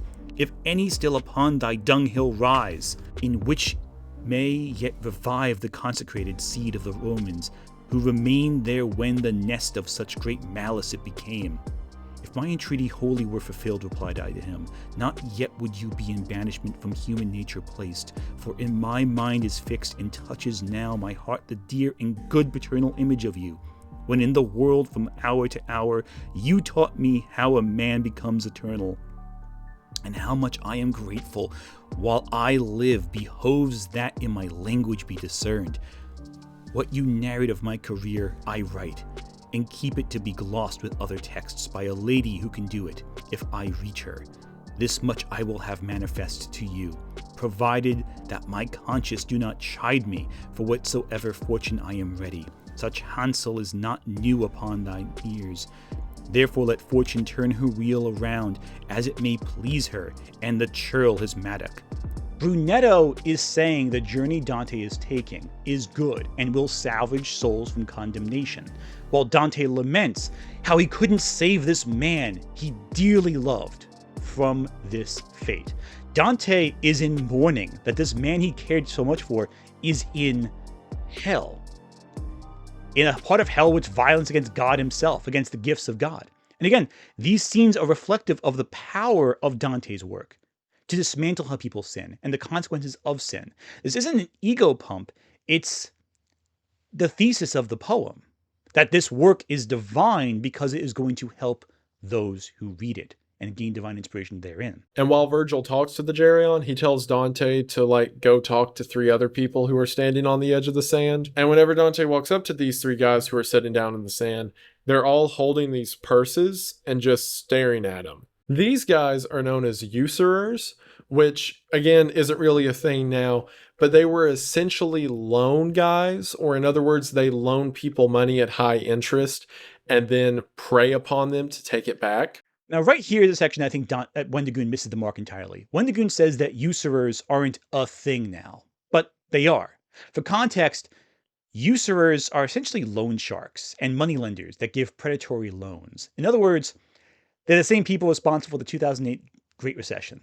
And Virgil talked about them earlier during their conversation before they went into the 7th layer, but I wanted to wait till now to explain it because it's so funny to me. So according to Virgil, the way the natural law of order works is people do things in the world and then they are given rewards for it. Whereas debt collectors don't do anything of worth and instead simply prey on other people and take their stuff and therefore mess with God's natural order. So Dante threw debt collectors on the final part of the 7th layer of hell.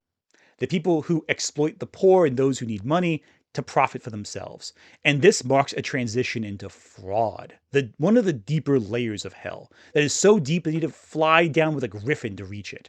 That these sins that hurt others for personal gain, they're worse than violence in Dante's eyes. They're worse than destruction because they hurt and manipulate those at a deeper level. And I'm once again stressing, this isn't a belief system. Just because he was Catholic doesn't mean the Catholics believe this. They renounced this several times. Okay, let's test that one, shall we? Exodus, chapter 22, verse 25. If you lend money to any of my people with you who is poor, you shall not be like a moneylender to him, and you shall not exact interest from him. Ezekiel, chapter 22, verse 12. In you they take bribes to shed blood. You take interest and profit and make gain of your neighbors by extortion, but me you have forgotten, declares the Lord God.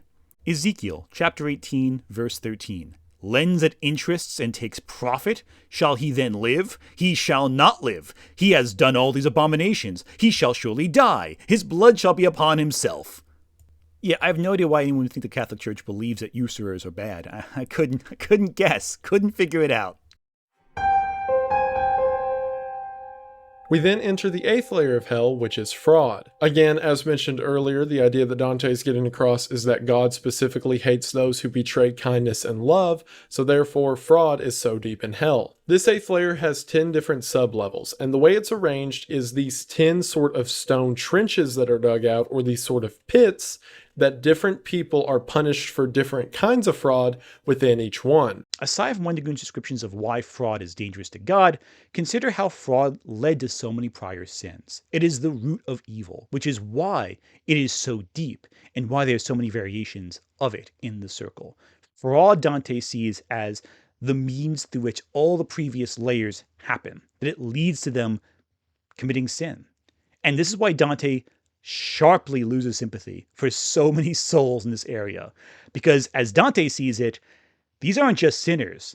These are the root of all evil. And that's an important distinction to make. In the 3rd pit are the Simonists. Now that's not really a thing in modern age, but at the time it was a big deal. Simonists are people who sell sacred goods. Now, as that relates to church, that means members of the church who would lie to people and have them give money when it wasn't actually going to what they said it was going to. So like as Dante describes, these are people of the church who stole money to raise people from purgatory, or quite literally sold holy sacraments for cash. Now, one thing I think is interesting here is that Wendigoon questions if the acts in the 3rd trench of the 8th circle still happen, but these don't really happen as much anymore. And I say yes, because evangelists still sell holy relics to explicitly manipulate the masses. This is still a huge practice that takes place, and people are exploited for millions of dollars. Think about how many people paid money into evangelists to cure COVID or all that back during the pandemic.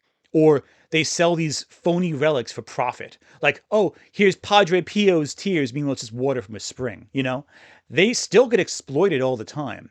But Wendigoon doesn't understand is that he calls Dante a Pope loyalist, but Dante is accusing the entire church of fraud. It was also a thing that started around the time that church leaders would sell pardons, or in other words, if someone committed a sin, they would literally take money and say, all right, you're good now, and then send them on their way. Dante didn't like that, so they're in here too. Dante sees one soul that's so horribly burnt, he can't even recognize a face. Whenever he asks the soul who it is, they say that they are Pope Nicholas III. Now, Dante did not like Pope Nicholas because he was the one who started the whole thing of, oh, well, if you give me part of your money, your family member can go to heaven or whatever.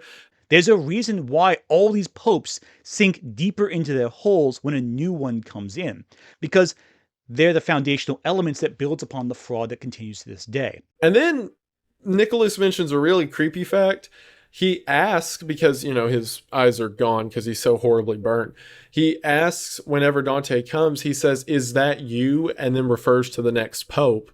And he explains to Dante whenever the next pope comes to take his place, that he is to crawl deeper into the hole in the rock so that the next guy can put his head through it. So are those holes just like infinite tubes full of people inside of hot rock? That's the worst one out of all of them, if that's how that works. The next pope will place the last in this pope hole that Wendigoon is frightened by, because the popes are explicitly using fraud. They're inflicting pain on others, taking their money, perpetuating systems that lead to sin. And it's parallel to his discussions with Brunetto, where Brunetto praises Dante's journey as a way to understand the truth. It's why the 8th circle, Malbolge, is so much bigger, so much deeper. This is the truth that Dante is trying to discuss, that the systems of power perpetuate systems of sin. Dante did not like Pope Nicholas because he was the one who started the whole thing of, oh, well, if you give me part of your money, your family member can go to heaven or whatever.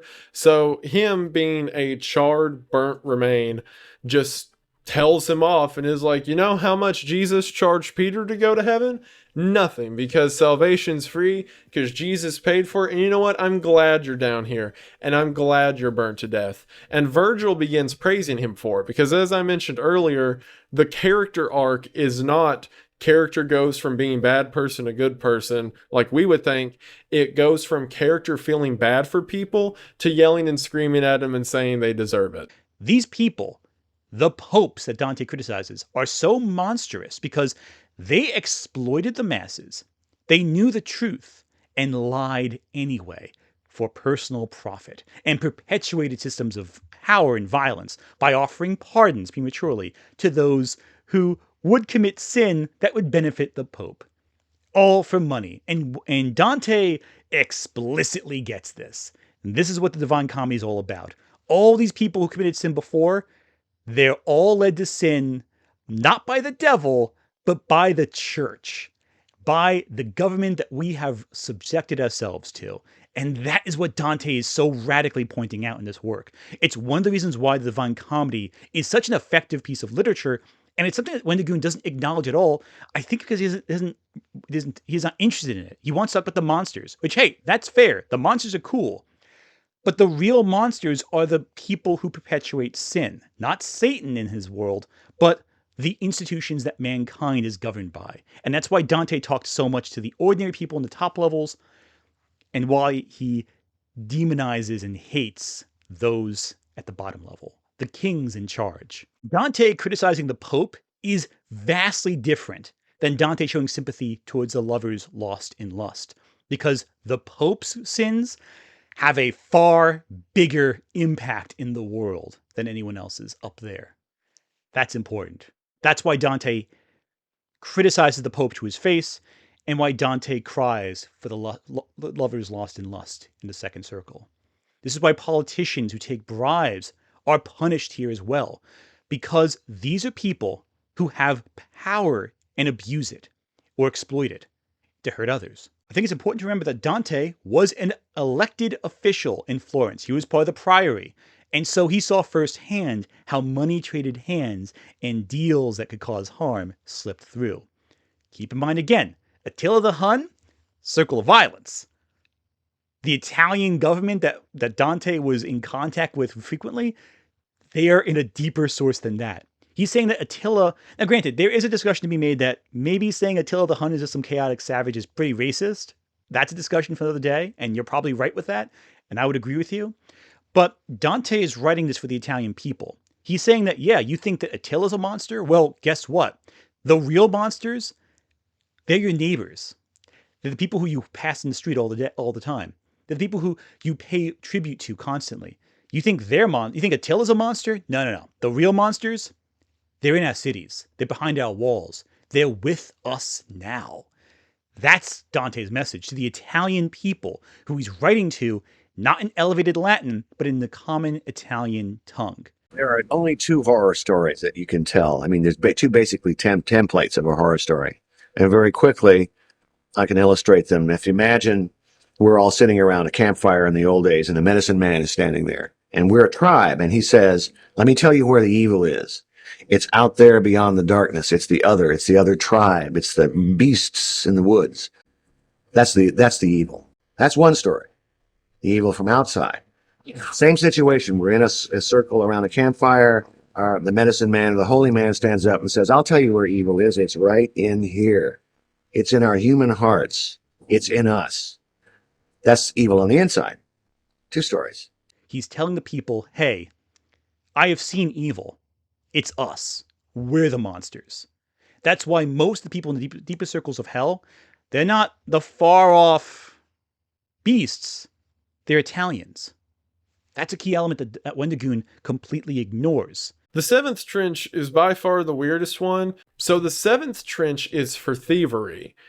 And essentially in it, there are these giant lizard snake things. And they're not lizards or snakes. They're like these weird hybrid creatures that he's just trying to describe that have these stingers on them. And he watches one of them sting a guy that's running around, and he's bound up by snakes. So there's a guy bound by snakes running around in this pit of giant snake lizard things. And one of them stings him, and he falls over and turns to ash. Then all of the ash reforms and he comes back together. And that just keeps happening on a loop. Dante goes down there and asks the guy who he is, and the guy doesn't want to say, and eventually confesses that he stole from a church. Because again, the seventh trench is thievery. So then during the conversation, he curses God, and as soon as he does, a series of snakes come and begin to wrap him up.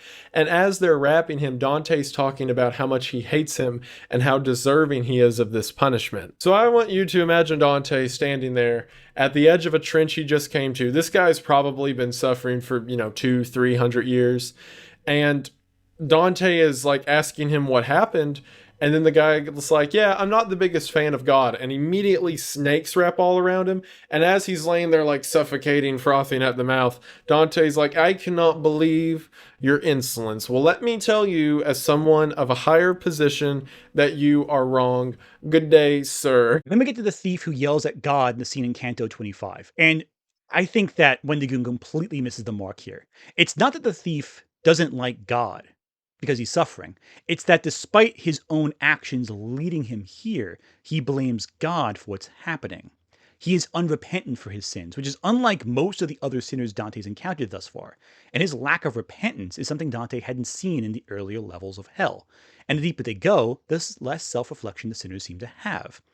But what's more interesting is the transformation scene. This is the really weird part that's hard to describe. So these three souls come up to him, and then they all sort of like scream or cry out for something. And the description that Dante gives, to the best of my ability, is like this worm with legs comes to one of the souls and like burrows inside of it. And then like the soul flips around and becomes this lizard thing. And then, I'm not kidding, read it yourself. And then another one of the souls, this like turtle comes up to, and they both breathe. No, it bites the soul on the chest and smoke comes out of the chest. And then the smoke becomes a snake. And then the other one like gets eaten by a scorpion thing or whatever and becomes a spider. That's the best I can do. And I think what he's describing is that the souls down here constantly have their bodies stolen by these spirit or like lizard things that are running around everywhere. Or like they're constantly switching bodies. I don't know. Weird stuff is happening in the thief pit. He seems to interpret this transformation with the lizards and reptiles as the demons possessing people and transforming each other, but I don't think that's the case. In this circle of hell, we deal with thievery, where people steal from each other. I think, and a lot of scholars agree with me on this one, that the thieves are becoming the snakes. That they're robbing their fellow thieves of their humanity and transmuting and torturing each other. That the tortures they face when they turn to ash and all that and reform, it's the thieves robbing from each other. Because in life, they were snakes who swarmed around, snuck and stole, as Dante sees it. And in death, they're punished through the same thing. We are responsible for our own punishment. It's not demons, it's thieves robbing each other of humanity for temporary reprieve until someone else steals it from them. That's the infighting. And while they blame God for it, they're the ones hurting each other. It's again the idea that it's not God we should be blaming, it's us. We're doing it to ourselves. We're hurting each other in this way. And that's the horror of the work that Wendigoon is ignoring. I guess he doesn't pick up on it. I think he's looking for demons when the real monsters are in our own hearts.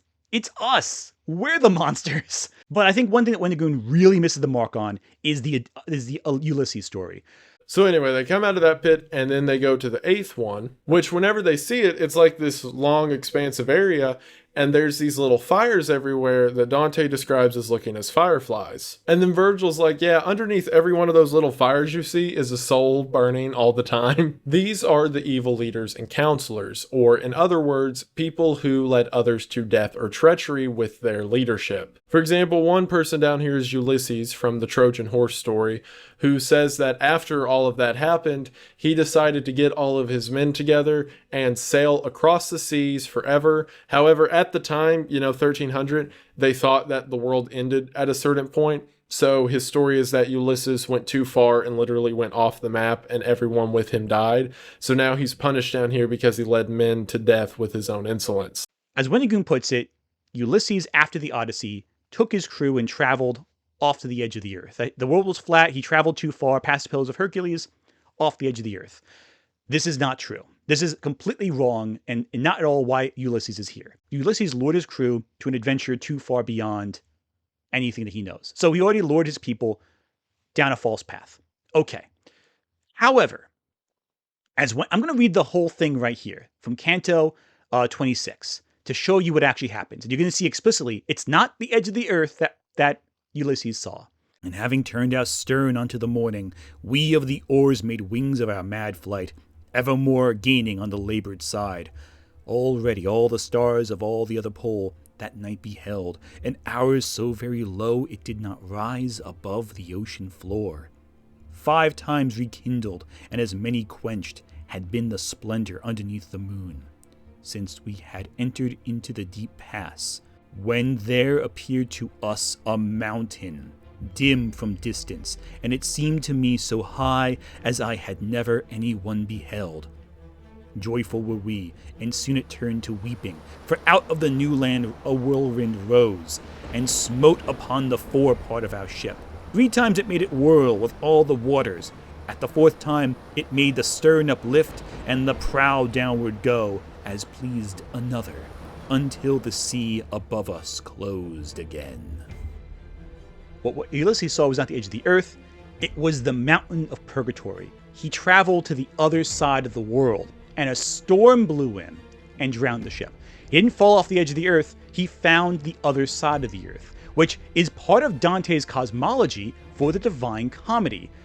Wendigoon should know this, because he knows purgatory exists. Hell, at the end of the poem, Dante and Virgil reach the foot of Mount Purgatory by traveling through the earth, through the round earth. We knew the earth was round back then. Dante knew the earth was round back then. This is not the flat earth, it's the idea that the world's a big circle and is a big mountain on the other side that leads to heaven. That's Dante's cosmology, that America is a big mountain that is purgatory. He might have been onto something there, I'm not sure. I don't know how Wendigoon read this section and misinterpreted it. I don't know. He might not have been reading it closely. At that point, listen, the poem's very complicated. At this point, he might have been trailing off. I don't know. But he definitely didn't get the scene. I'll tell you that. Factually, he did not understand what happened there.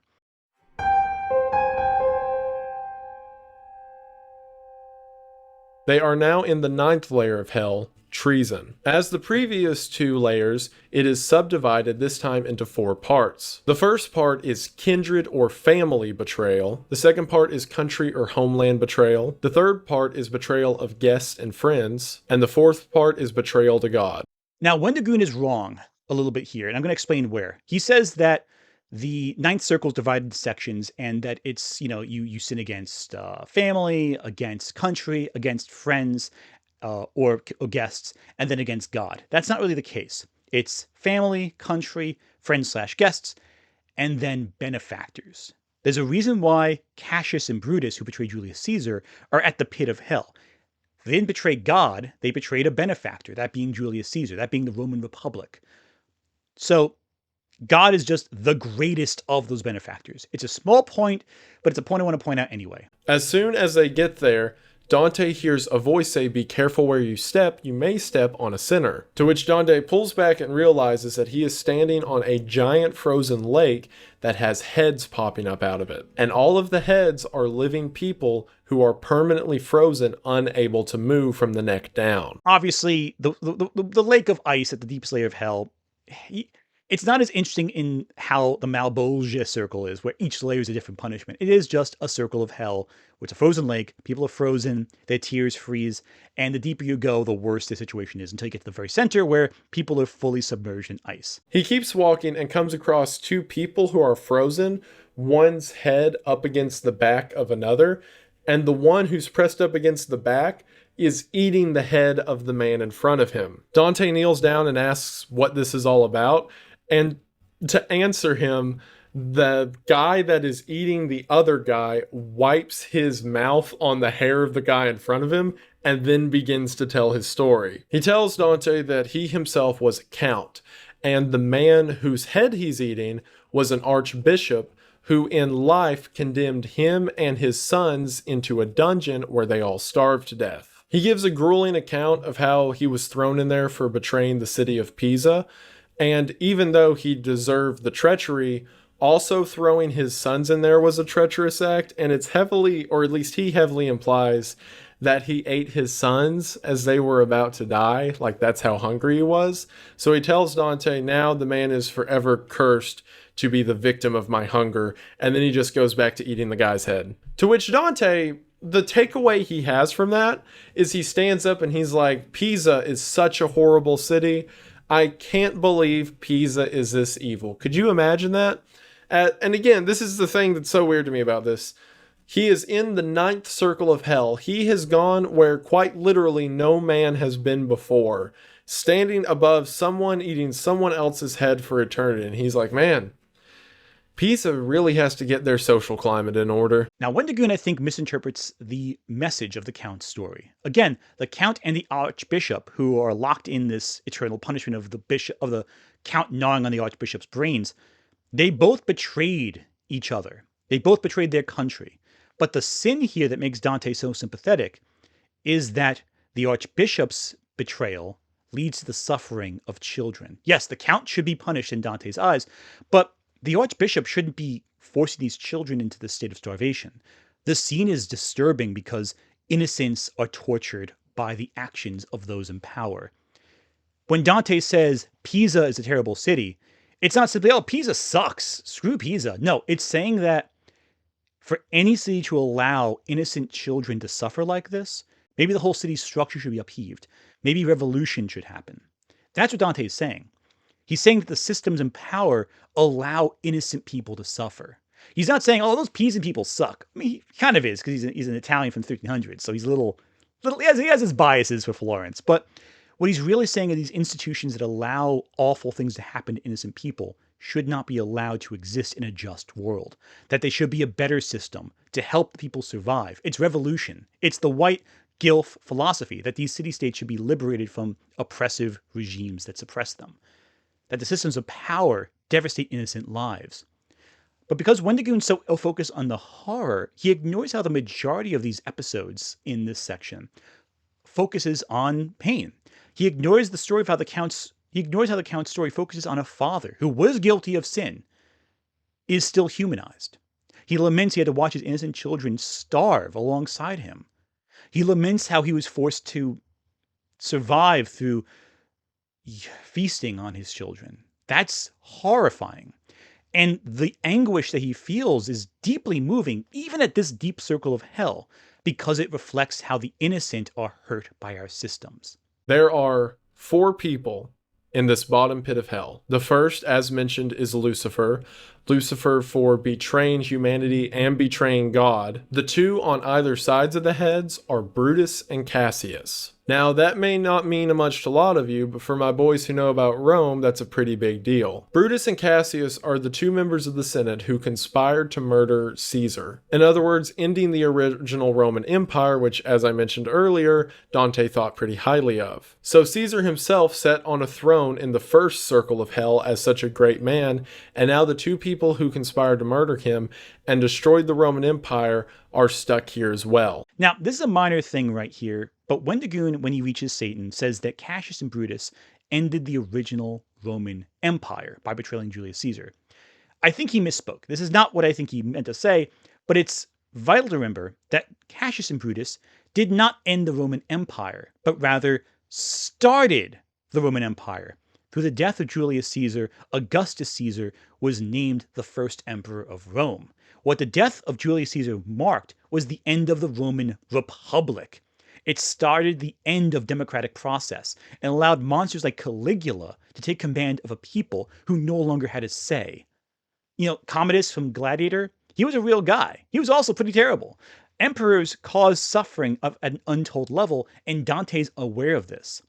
Dante's life in Florence is instrumental in understanding the Inferno because he completely criticizes all the ideas presented here. So them coming out on the surface at the foot of Mount Purgatory is the setup for the second part of Divine Comedy, Purgatorio. So after all of that, after I read and described to you the entirety of Dante's Inferno, how do I feel about it? It was all right. I mean, Wendigoon misinterprets Dante's history. He misinterprets the conflict with the White Gilfs. He sees the work as bitterness against Dante's rivals, as opposed to bitterness against the whole world. Undeniably, Dante was bitter over being banished from Florence. He was bitter about the injustices he saw as well, and that bitterness does drive action in the narrative. But he doesn't forget that these institutions exist and what harms they cause people.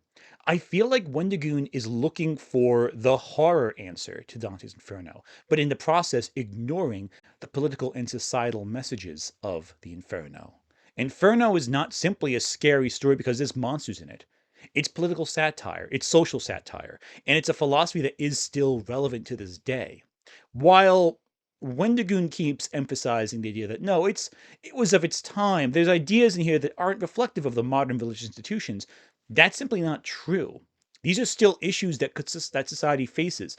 We might have changed the names slightly. Some context is different than in Dante's time, but all of the egregious sins that Dante describes, these are all still factors in our modern society, and often they are perpetuated by systems of power that benefit from those at the bottom suffering. Wendigoon looked for demons in a work that was more about people. And in the process of looking for monsters, he missed that the real monsters were humanity. He ignored the history and the context and focused in just on the monsters. But is that really a bad thing? Is it wrong for Wendigoon to do that? I say no, it's not. Literature is a discussion, as I mentioned multiple times in this channel.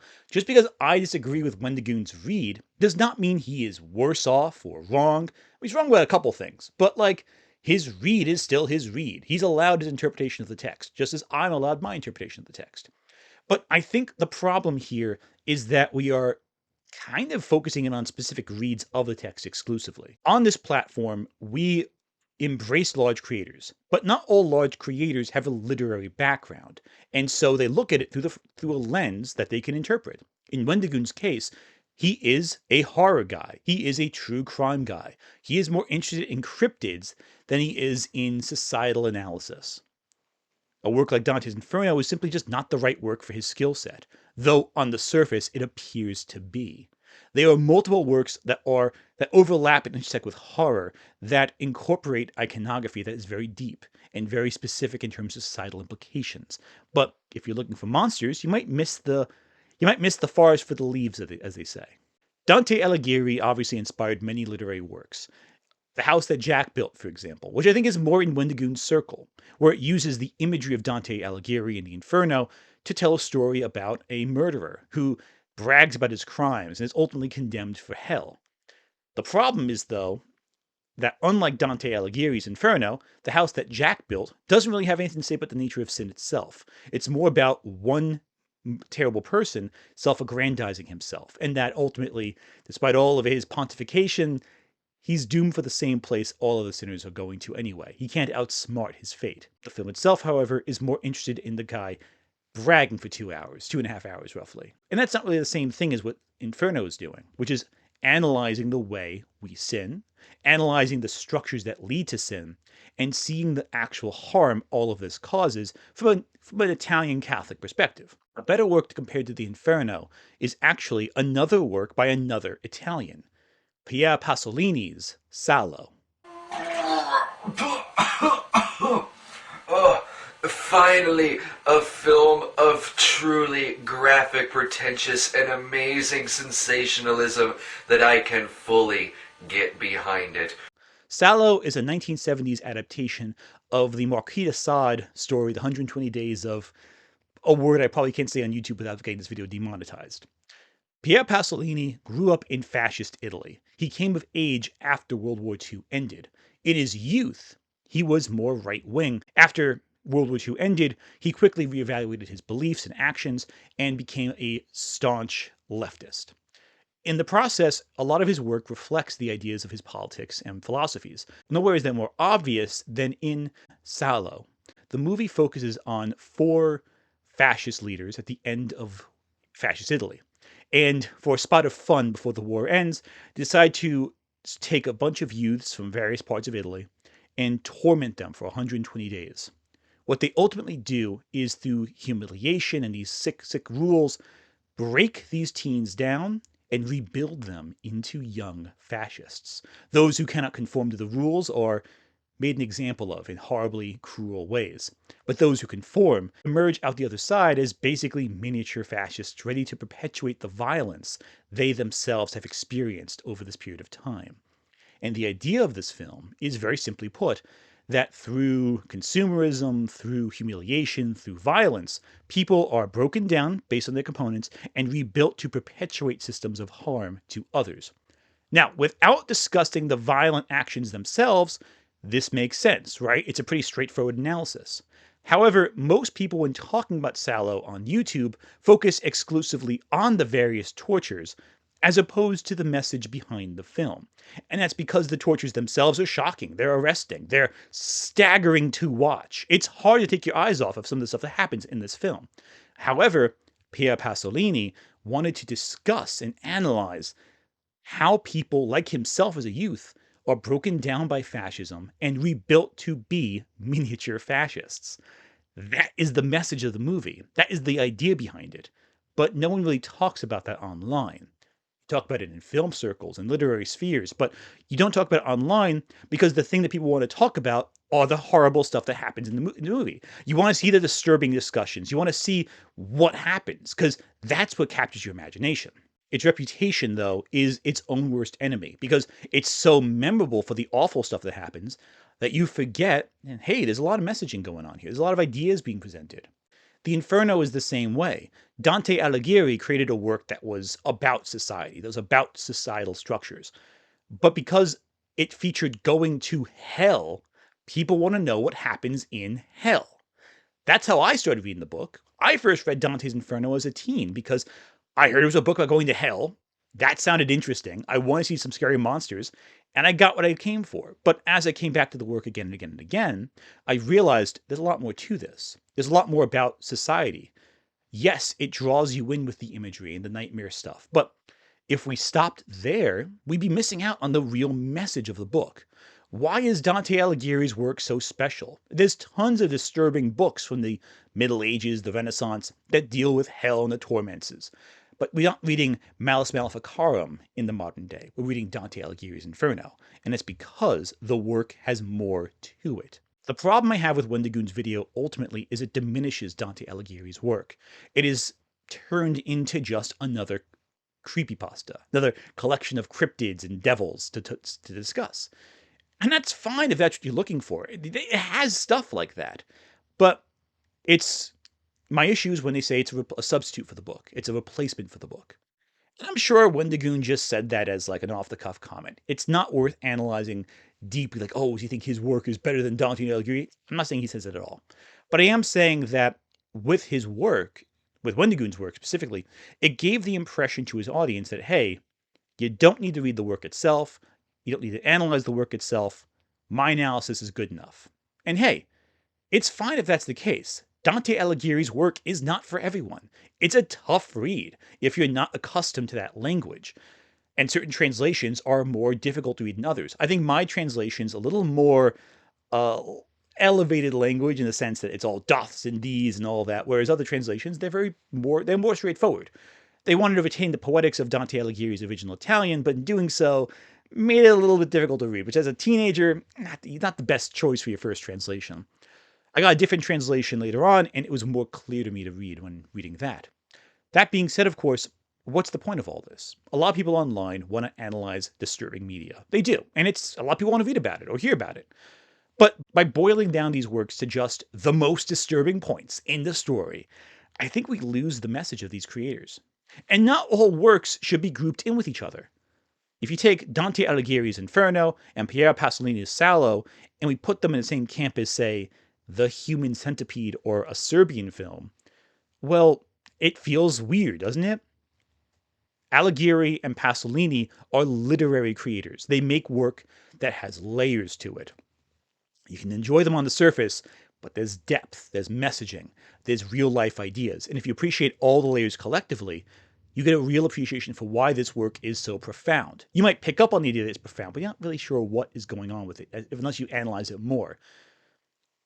Whereas a Serbian film and The Human Centipede are surface level. They are flat as a pancake. You watch it, and that's all you're getting from it. There's a reason why the violence in both the Inferno and Salò is less intense than the Serbian films, yet it's more impactful than a Serbian films, in my opinion.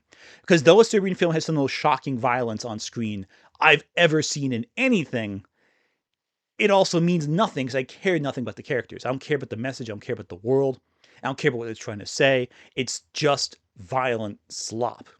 Whereas the Inferno and Salò, they're meaningful stories. And Salò, by the way, does draw heavily from Dante Alighieri's structure.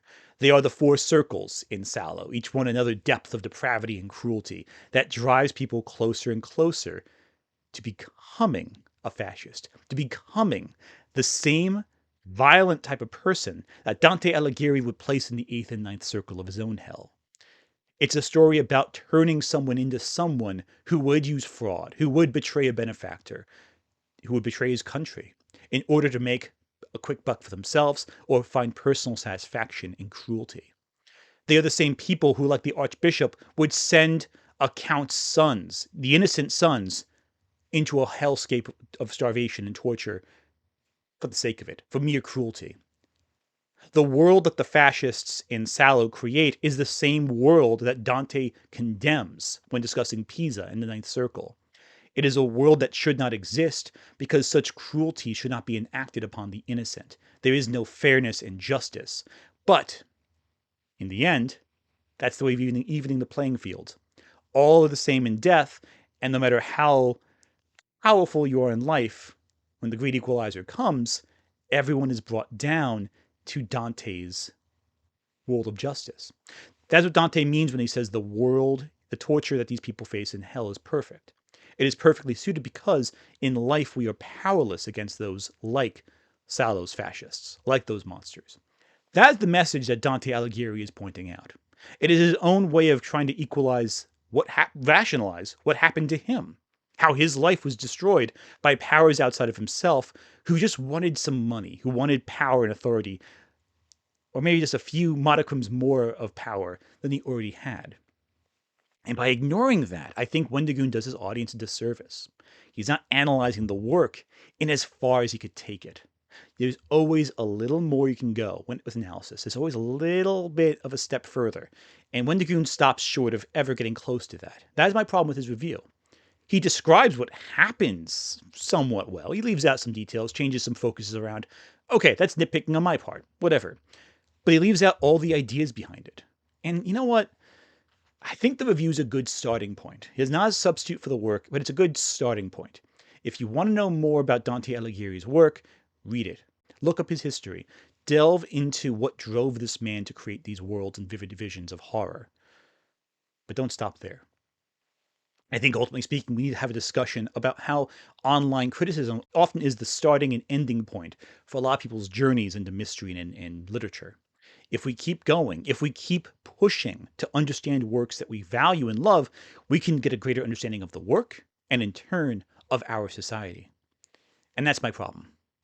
If you've made it through this whole video, thank you so much. Wendigoon, if you happen to watch this, I would love to discuss this work with you. I think that you're open enough to discussion that this isn't going to be a problem. I don't think there's going to be any backlash to this video beyond, the people arguing, oh, how dare you say this about Wendigoon? I'm not saying anything about Wendigoon. I think he's a cool dude. I think this review just wasn't very successful at communicating the full depths of the work. And if you've followed this far, so leave it like, comment, whatever. Tell me if you think I screwed up or what your journey with this work is.